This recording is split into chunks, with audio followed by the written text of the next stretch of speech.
L'herboriste vulgaris! Épisode numéro 2!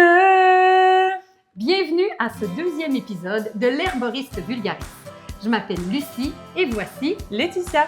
Ici, on est à La Valeureuse, une herboristerie située dans les cantons de l'Est au Québec. Et aujourd'hui, on va aborder un sujet qui préoccupe plusieurs clients et clientes. On a souvent ces questions-là. Oui, les questions en herboristerie, il y en a probablement pas loin de 3 millions, mais celle qui nous intéresse aujourd'hui, c'est de savoir qu'est-ce qui est bon pour moi. Prendre des plantes sèches ou prendre de la teinture?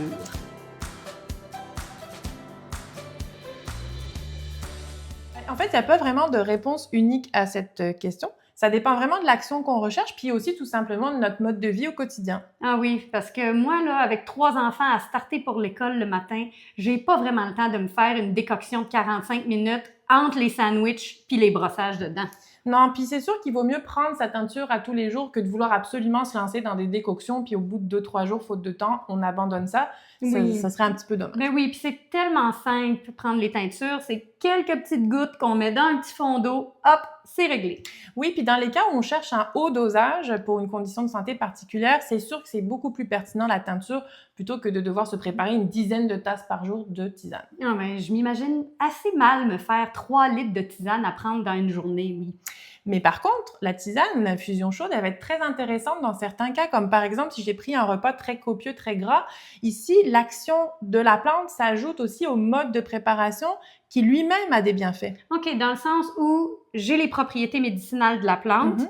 mais la façon que je la prépare, c'est comme de la plus-value. Ben oui, parce qu'ici, ma plante digestive, oui, elle va m'aider, mais aussi la chaleur, tout simplement, qui va m'aider dans la dissolution des gras ou simplement pour détendre le système digestif. Ah ben oui, parce que le gras, comme mettons du gras de bacon dans une poêlonne, si je mets ça dans l'eau chaude, ça va tout fondre.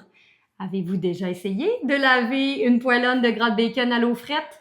Ça marche pas! C'est le même principe pour l'endormissement. On sait que le breuvage chaud, le soir, ça va aider à la détente et à la relaxation. Ah oui, puis une tisane de camomille le soir, là, c'est tellement bon. C'est pas d'âge pour commencer ce petit rituel-là. Non, puis justement, les infusions, c'est très, très intéressant avec les jeunes enfants. On peut leur donner par la peau, notamment par des compresses ou des bains.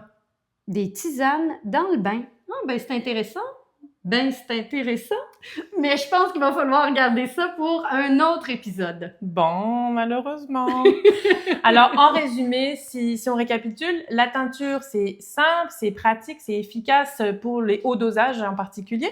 Puis, la tisane, c'est parfait pour se faire un moment de détente, un moment pour soi, pour se soigner, puis aussi pour aller chercher le goût de la plante parce qu'il y en a beaucoup qui ont très, très bon goût. Ah ben c'est simple expliqué comme ça. C'est pour ça qu'on fait les capsules de l'herboriste vulgaris, Lucie. Oui, parce qu'on veut informer les gens puis vulgariser les notions d'herboristerie pour que ce soit accessible à tout le monde. Alors, on vous dit à une prochaine! À bientôt! Bye bye.